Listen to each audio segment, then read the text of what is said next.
Okay, so if you're a parent, or really anyone who cares about kids today, you've probably wrestled with this, right? This big question. How much screen time is actually too much? And, what does healthy use even look like? It feels like there's just so much conflicting advice flying around. One study says one thing, another says the opposite. It can be pretty overwhelming. So today, we're not going to panic. Instead, let's do a deep dive. We're looking into screen time and the developing brain. Our goal here is to cut through some of that noise, look at solid research, and really understand the nuances. How do screens impact young minds? We're not aiming for a screen ban, let's be real, but we want to give you clarity and, maybe more importantly, some practical strategies you can actually use. Exactly. And I think the starting point, the core insight from pretty much all the sources we looked at is this. Not all screen time is created equal. That's key. It's really fascinating when you break it down. Passively scrolling TikTok versus, say, an interactive math app. Totally different brain effects. Or even just video chatting with grandparents. That's screen time, technically, but it's a world away from watching hours of unboxing videos. It's much more than just the device itself. That distinction alone feels helpful because, screens are everywhere. You can't just wish them away. They're tangled up in schoolwork, how kids connect with friends, even just winding down, banning them completely. Yeah. For most families, that's just not realistic, not happening. Precisely. And that's why this deep dive isn't about just counting the minutes and yelling stop. We need to dig into the how, the when, and crucially, the what kind of screen use. Understanding those layers, that's what separates beneficial engagement from patterns that might actually be harmful. Okay, so if it's not just about the clock ticking, what are we aiming for?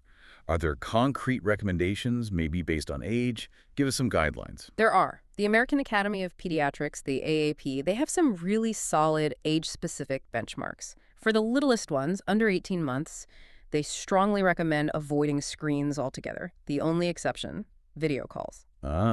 Okay, so connecting with family is different. Right. They see that as a unique social interaction. Then, from 18 to 24 months, if you introduce screens, it should be very limited, high-quality content. And this part's critical always with a caregiver watching and interacting with them, co-viewing. Right, not just handing over the tablet. Exactly. Then for ages 2 to 5, the guideline is up to 1 hour per day. Again, high-quality stuff, ideally co-viewed. That interaction is still vital. Now, here's what surprises some people.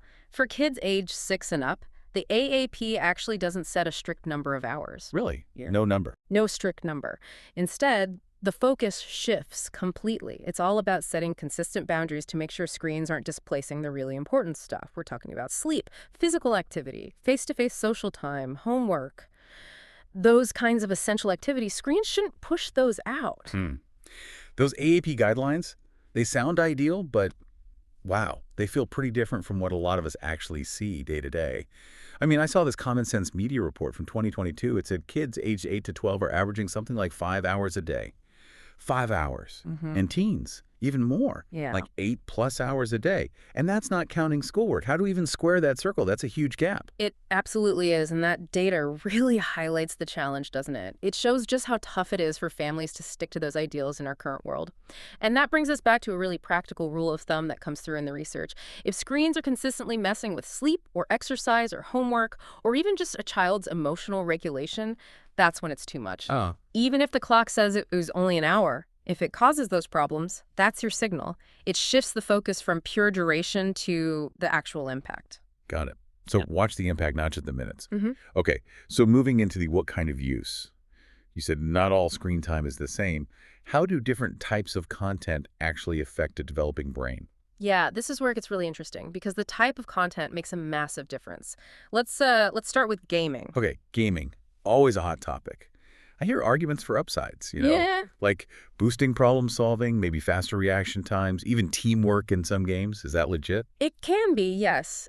Gaming can offer those cognitive benefits, you're right. But the big risk comes from the reward loops, Yeah. The dopamine hits that many games are specifically designed to trigger. When that gets excessive, research shows it can actually shorten attention spans and hurt impulse control. So the key difference is between, say, a defined time-limited gaming session versus those, open-ended marathon sessions where kids just lose hours without realizing it. Right, the endless scrolling equivalent in gaming. Well, the dosage thing. Okay, what about social media? That's another huge one, especially for teenagers. Yeah. Feels like a real double-edged sword. It absolutely is. On one hand, yeah, teens report feeling connected, finding community, even getting peer support, which can be great. But the downsides are significant too. You've got the constant comparison, the FOMO, fear of missing out, and of course, cyberbullying is a real risk. Yeah. And crucially, some big studies, like one from the NIH back in 2019, found a link between using social media for more than 3 hours a day and higher rates of anxiety and depression in teens. 3 hours as a kind of threshold. It seems to be an indicator, yeah. And again, it's not just the raw time, but how they're using it. Is it active sharing and real connection, or just passively scrolling through everyone else's highlight reel? That makes a difference. That passive scrolling seems particularly problematic. Just absorbing, comparing. It often is. And even with active engagement, there's the pressure, right? The pressure to perform, present this perfect image, navigate online drama.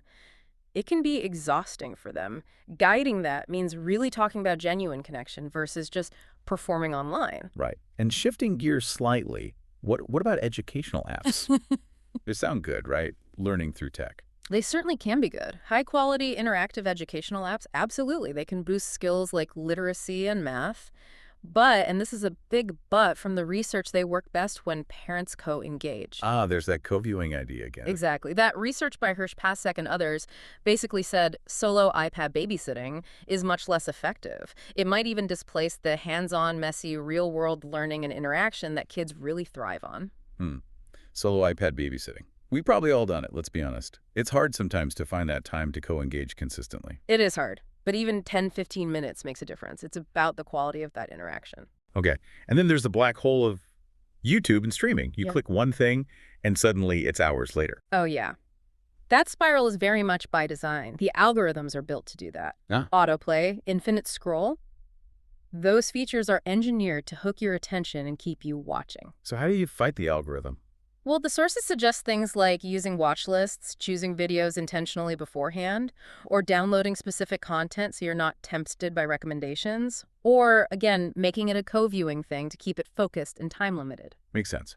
Okay, one of the biggest worries I hear constantly for kids and adults is sleep. The impact of screens on sleep feels like a huge issue. It's enormous, and there's clear science behind it. The blue light from screens actively suppresses melatonin. That's the hormone that tells your body it's time to sleep. Right. But it's not just the light, it's also the stimulation. Engaging with content, whether it's a game or social media or even an exciting show, keeps the brain wired. It delays that natural wind-down process you need to fall asleep. So it's a double whammy, the light and the mental buzz. Exactly. Research from the Sleep Foundation confirmed it. Kids with screen time right before bed tend to get less sleep, and the sleep they do get is poorer quality. It really interferes. Wow. Okay, it's a lot for parents to juggle. Yeah. I can just imagine listeners feeling that sense of, ugh, the screens are winning. I feel powerless. What can people do when they feel that way? That feeling is so common, but you're definitely not powerless.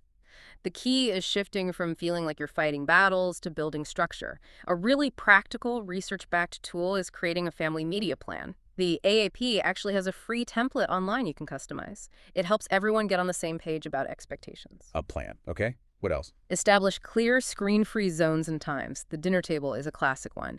Bedrooms are crucial, especially for sleep. Maybe even car rides, depending on your family. Make them tech-free spaces. Okay, zones and times. And here's a really important piece. Replace, don't just remove. If you say no screens now, immediately offer something else engaging. Hey, let's go for a walk, or want to play a board game, or let's put on music and tackle these dishes. That's smart. Give an alternative, not just avoid. Exactly. It turns it from a restriction into a choice between activities. That replace, don't just remove, feels really positive. But what about those moments, the actual conversations when you have to say time's up? Those can get tense. Any tips for navigating those conversations, like specific things to say? Yes, language matters hugely here. Instead of barking, turn that off right now, which just invites conflict. Yeah, that usually goes well. Right. Try giving some agency back. Something like, okay, we agreed on 30 minutes. Do you need 5 more minutes to finish your level, or are you ready to stop now? It gives them a little control within the boundary you set. Okay, offering a small choice. I like that. Or instead of the critical, you're always on that thing, which makes kids defensive. Guilty. We all are sometimes. Try framing it positively around the next thing, like, All right, screens go off at 8 so our brains can rest for school tomorrow, want to read together for a bit, or maybe listen to a podcast. It states the boundary clearly, but offers connection and an appealing alternative. Those are really practical scripts, thank you. Now, can we use tech against itself? Are there tech tools that actually help enforce these limits effectively? Definitely. You should absolutely leverage the tools built into the devices. Apple Screen Time, Google Family Link, they're pretty robust now. You can set time limits for specific apps, schedule downtime, block things. Use them. Okay, dive into the settings. Yes. And turn off autoplay on YouTube, Netflix, whatever streaming services you use. Adding that little bit of friction, having to consciously choose the next video, can break the passive viewing cycle. And a really big one, especially for older kids and teens, make a hard and fast rule that phones charge overnight outside the bedroom, in the kitchen, the living room, wherever. Removing that temptation makes a huge difference for sleep. That bedroom rule feels key.